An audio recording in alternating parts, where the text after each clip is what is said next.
The results are in, and you're about to see not only that you have passed this test, but you passed it with flying colors. It was touch and go there for a season. You ain't really know how this thing was gonna turn out, but I'm here to tell you, you are about to cross over and reach reward season. How do I know? I had this very, very interesting dream.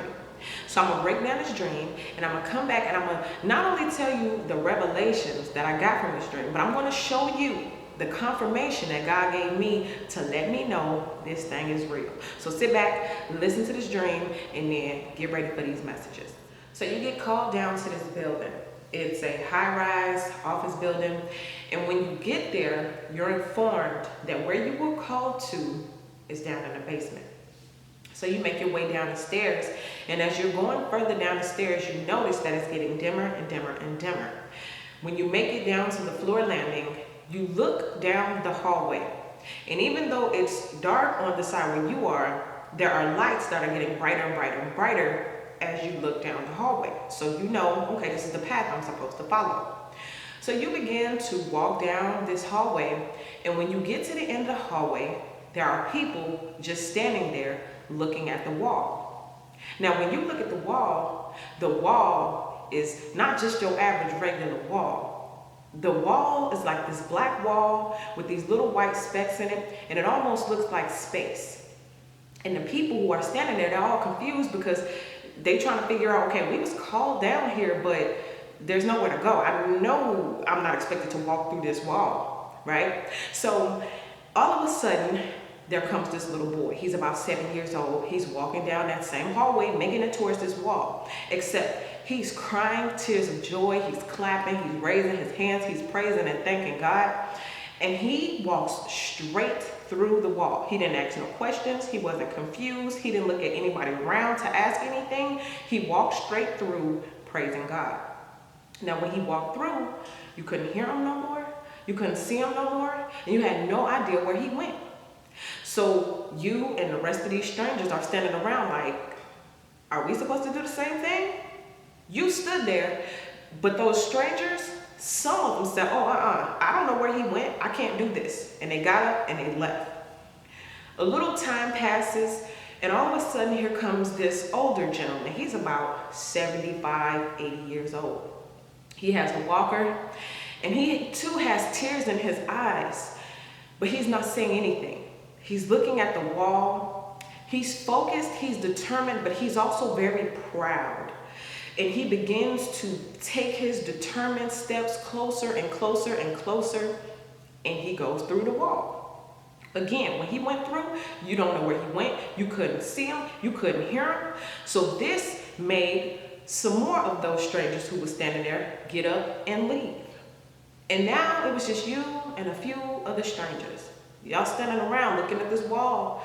You knew you was called here. You saw those people go through, so you know it's a go through type of thing. But because you didn't hear them, you didn't see them, and you didn't know where they were going, you didn't know if you should walk through. And the other strangers were standing there wondering the same thing. All right, ladies and gentlemen, so the dream left on a cliffhanger. What are you going to do? And so as I was, going on about my day, God was revealing to me that this dream was about a test, okay? So I can just tell you straight off the bat, you're supposed to walk through the wall, okay? It was the test, okay? Now, I'm just going on about my day, like I said, and I was washing out my coffee pot. I turned it upside down so that I can get all in there, And for the very first time since I've owned this coffee pot, after God told me this was about testing, he's been testing people, right? I flipped over the coffee pot and I saw this.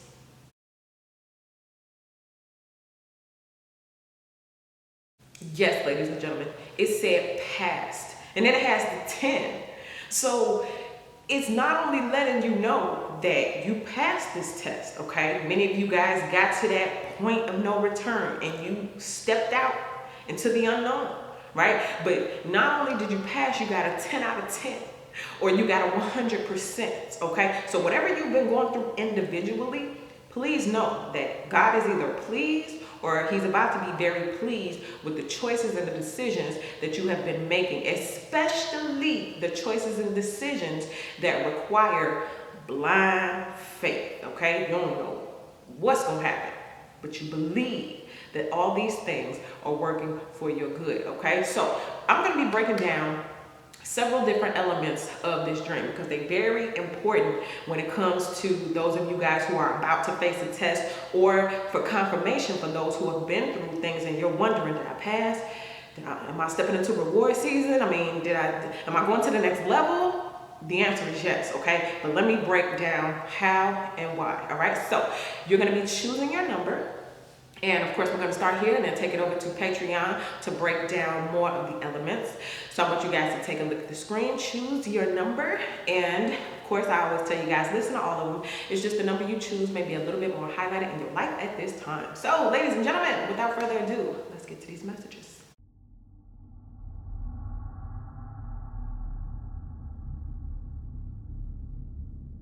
All right, if you chose number 1, you got the wall itself, okay? Now, the spiritual meaning of walls is a form of protection. It is your security, right? When you are in your house, you are behind your walls, right? It is, for some people, a place of comfort. It is your comfort zone.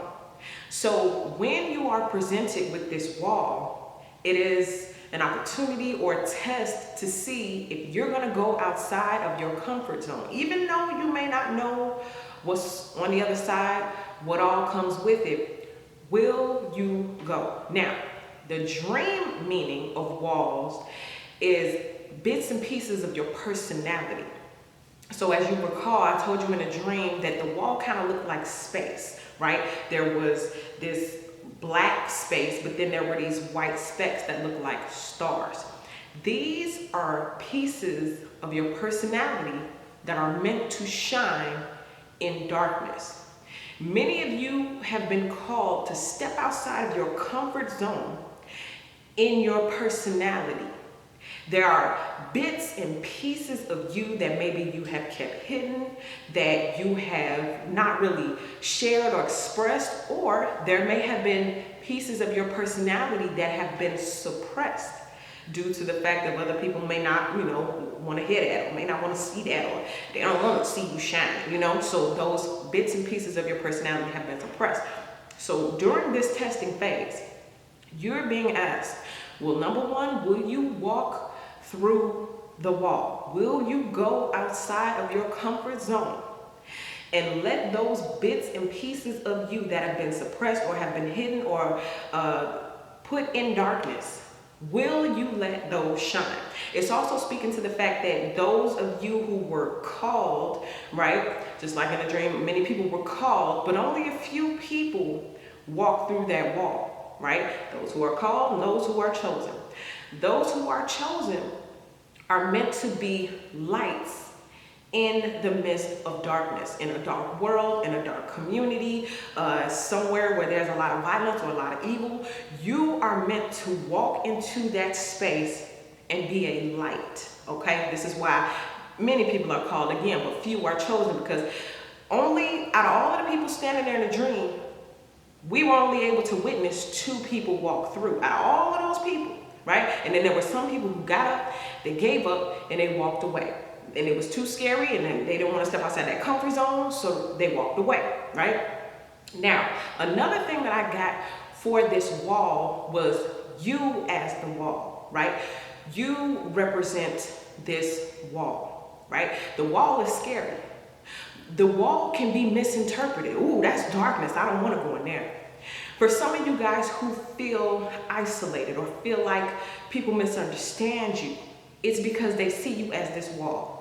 You're this mysterious darkness with these bits and pieces of you that shine, and they don't know how to take it. They don't know how to interpret that. So many people may come to you, many people may want to approach you, but then there's this dark, mysterious thing about you that makes them walk away. For some of you all who are chosen, the majority of people, just like in this dream, the majority of people who may come in contact with you, sometimes they get confused, they get a little afraid, and they turn and they leave your life. Many people may come and go in your life when you are one of the chosen ones. And for those of you who felt misunderstood your whole life, this is why. And for those of you who, again, like I was saying, the suppression of like your personality and the bits and pieces of you that are meant to shine, this is why you maybe damned your life. Some of you guys feel like, I don't fit in. Where am I supposed to be? And the answer is in space. You are as big and as vast as space, right? The universe is within you. And isn't the universe mysterious? Like, how much information do we really have in our textbooks and our science books and our astro books? How much information do we really have? And this is how you're perceived. It's like, I like this person, but it's something about them that I can't find a book on. It's something about them that I can't look up, right? I ask other people, and other people don't understand this person's personality either. So for those of you who feel, again, isolated and confined, and not many people get you, this is why they see you as this mysterious, scary wall. Okay, so to recap, if you chose number one, you're being told, step outside that comfort zone, right? Go into the unknown. Be in a space where you may be a little confused, but you trust the God. It takes faith to move outside the comfort zone and know you're going to be okay. A lot of you guys are being called and chosen to expand. You're expanding the people that come into you, like that little boy and that older man, and we'll get to them later. You're being called to expand and enlarge your territory because you have that, and you're being told to expand that personality, right? Again, those little bits and pieces, those white, sparkly, shimmering stars inside of you that represent bits and pieces of your personality that will shine in a place of darkness. You did. So that's what I get for number one. Let's go ahead and let's get to the next one. All right, so if you chose number two, your testing is all about fear.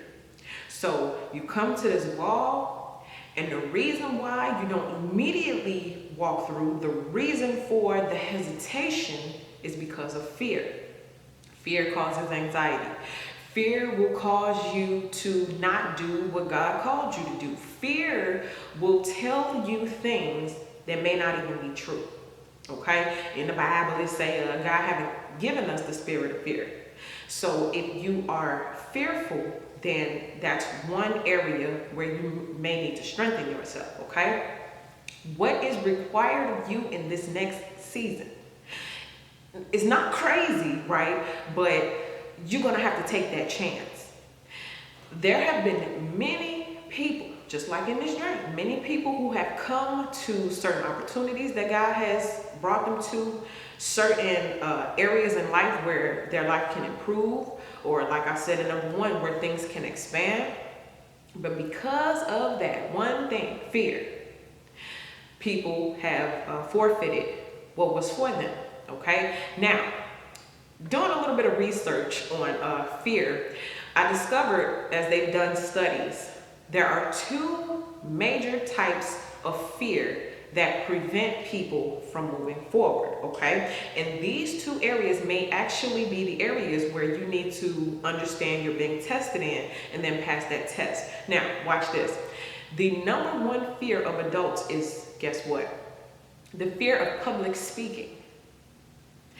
And then it's closely followed by the fear of death, the fear of dying, right? So for some of you guys, you're deathly afraid of doing things because you feel like, well, what if I die? Or what if I do this and I get sick? Or what if I do this and something attacks me, right? Or it kills me, kills my spirit, kills my personality, kills my dream, right? But then the number one fear of most adults is public speaking. So some of you guys' test is, will you step outside your comfort zone? Will you stand in front of an audience, or as I'm getting it, your flock? Because God is going to give you leadership. In leadership, it's going to cause for you to have to stand before the people that God has called you to lead. And if you're watching this video 9 times out of 10, this is what's going on for you. And you're being asked to expand in the fear of the number one fear of like most adults, okay? Let me say that again, that was confusing. You're being asked to pass the test that scares the majority of adults on this planet. You are being asked to face the number one fear in the world: public speaking. Can you believe that? It's like people rather die than stand before people, right? Because of the judgment, because of the scrutiny, right? And because of all the things that come with it. But if God called you to it, then you must go through it. They are going to say things about you that ain't true. They're going to lie on you. They're going to talk about you like a dog.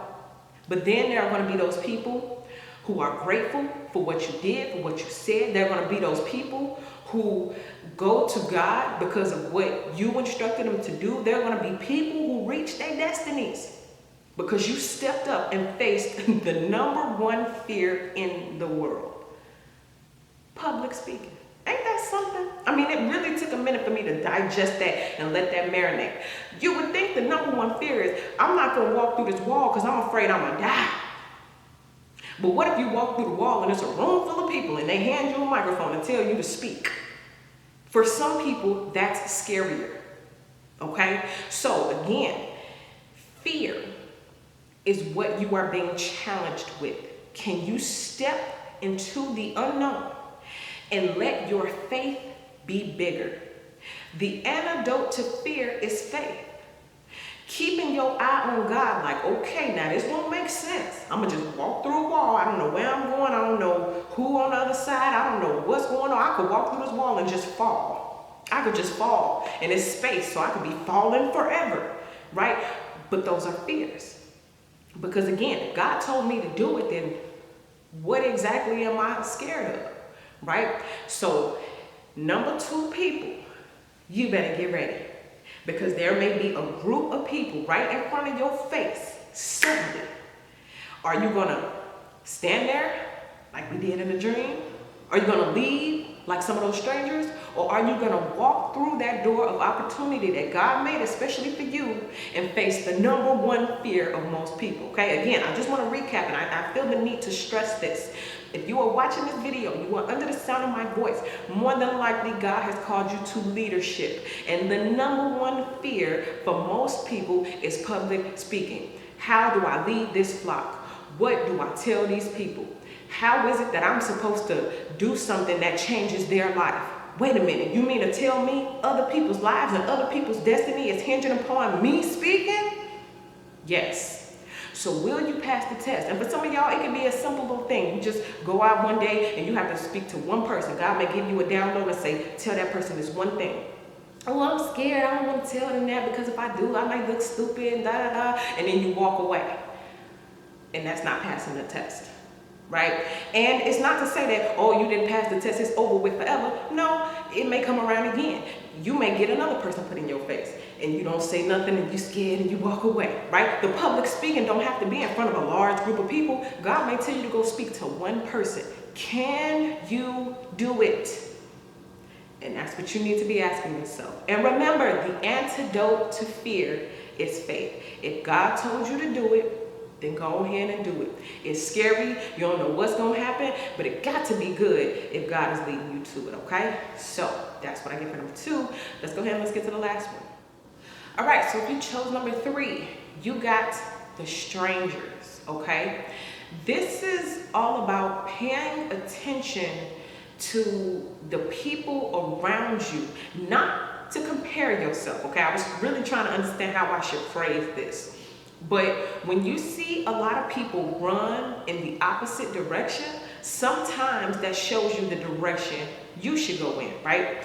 They say, take the road less traveled.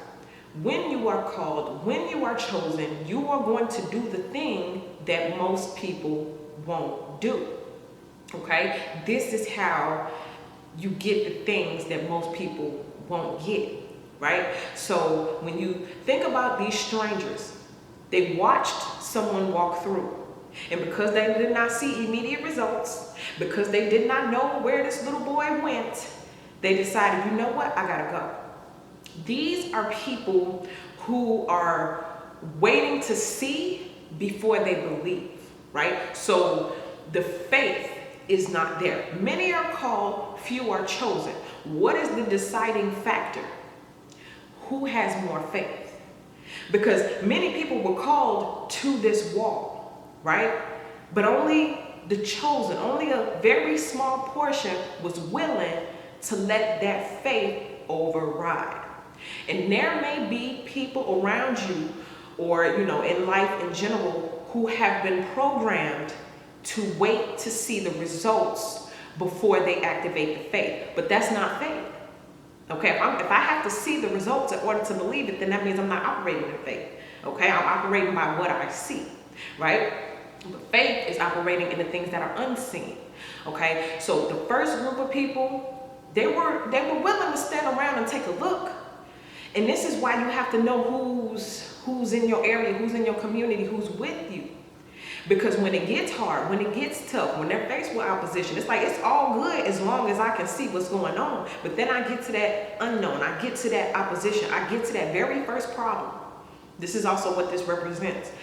The very first time things don't go my way, I get up and I leave, right? That's the first group. When a little boy walked through, it's like, oh, we can't see it, there's a problem, I don't know what's going on, I'm out, right? But then there are those people who will stick around. It's like, well, I'm not going to go through yet, but I'm not necessarily about to leave. But when I see the same thing happen again, the old man walks through. I can't see him. I don't know what happened. Okay, obviously they must be dying. They must be walking off a cliff. Something bad must have happened, right? The strangers who got up and left have this mindset, something bad might happen. But the people who walked through had a mindset, something good gonna happen, okay? Many are called, few are chosen. The difference between the two is the mindset. And in my mind, if I have a mindset that says something bad's gonna happen, that determines that I can't be chose. I can't be chose. Because a chosen one walks by faith. So be careful who you're mixing and mingling with. And don't be discouraged where when you come to a wall, when you come to a point of the unknown, some people get up and leave your life, right? Some people walk away because it's all good until I don't know. It's all good until I have to activate the chosen superpower, which is that super faith. Many people don't have that. This is the difference with you, and it's important that you know this because, again, I told you, many people get this test and they can't get through it because it's too scary. It's too much opposition. God called you to lead people. Oh, I can't because they're going to talk about me like a dog. They're going to say this about me. They're going to lie on me. And it's like, okay, is that enough of an excuse to walk away? And for you who are ready to pass this test, the answer is no. No matter what comes, again, if God told me to do it, I have to do it. I have to walk through this wall. I have to take the road less traveled. I have to do the scary thing so I can get those multi-million-dollar results or those multi-million-dollar ideas, or God can lead me to a place of the land of milk and honey, right? And the very same strangers who are not willing to walk through that wall will be the very same ones asking, why don't nothing good happen for me? How come I can't get that? How come I can't do that? Like I told you, many people come to this point. But the difference between the strangers in this dream and the little boy who walked through and the old man who walked through is the fact that they were willing to take the risk. Okay? So again, mixing and mingling with certain people, you will notice that it's all fine and dandy until that problem comes up. Can you overcome the problem? Okay? And it seems easy. Like, oh yeah, okay, I ain't gonna worry about that because when it happened to me, I'm gonna just walk through the wall. It may seem easy. This is how these strangers talk. Well, I could do that, I'll be doing that. But as soon as some adversity comes in, I'm out. Okay? Or like when the old man came, it's like that's the second time I seen this mess, I'm out. Okay? So if you chose number 3, your test is making sure you do the opposite of what the crowd does. Making sure you take the road less traveled. And looking around, again, we're not comparing, but you're looking at certain people in your life, or again, strangers, the crowd. You're looking at that mentality. and you're making sure that you have a chosen mentality, right? Most people operate in fear. Most people hold back due to, I don't know what's going to happen, so I just ain't going to do it. The chosen don't operate that way. The chosen walk by faith. So again, don't do what the strangers do. Don't do what the crowd does. Do what the chosen do. You did. So let's go ahead and let's wrap this up. All right, ladies and gentlemen, that's what I get over here on YouTube, but we're about to take it over to Patreon because we have some other things to break down, okay? We need to talk about that little boy, we need to talk about that old man, and then there's an overall theme that I need to get to, okay? If you are one of the chosen ones, or like I called you, the golden ones, then this is information that you need. But for those of you who walk by faith and you know and understand that you are going to be tested, please note that you are going to pass this test. And you are going to pass with flying colors, okay? So click the link in the description box, head on over to Patreon right now so that you can see the rest of these revelations, all right? But if this is where it ends for you, thank you so much for watching. I appreciate you guys. Go ahead and subscribe to the channel. I'd love to have you as one of my subscribers. Hit that like button, share this video with a friend, and I'll see you guys in the next one.